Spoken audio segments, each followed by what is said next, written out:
Houston has had a quarterback problem for years. They've had 8 different quarterbacks under Bill O'Brien.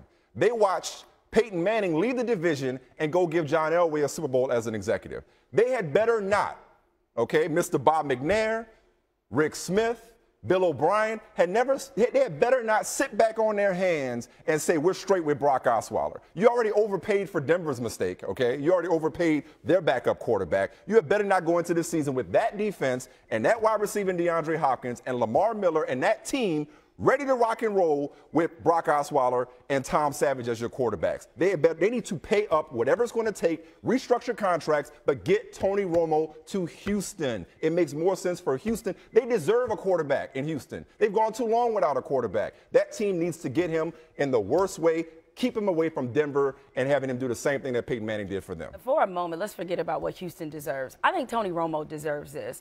You know my general policy, Mike. I don't feel bad for professional athletes because of the title, professional athletes.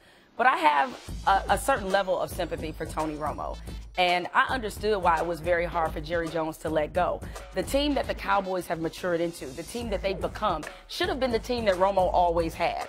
It's kind of like in a relationship when you're with somebody and they don't have their stuff together and then you're trying to wait it out.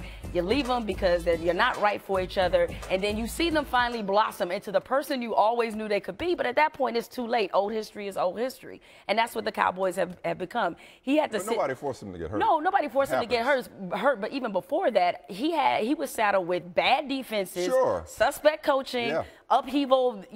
They got to 500 enough to blow it in Week 17 in large part because of him. And he was the one who became a convenient whipping boy for a lot of their fans. No, we're both Romo defenders. We were always defending him, and we always knew he had elite talent in this league. So from that standpoint, I'd love to see him go to Houston because, like you, I believe that's the best opportunity for Tony Romo to win. When you look at Denver, they're going through a little bit of transition, okay? New head coach. New head coach. DeMarcus Ware isn't getting any new D coordinator. New D coordinator. He's not getting any younger. You certainly have a defense that's aging a little bit.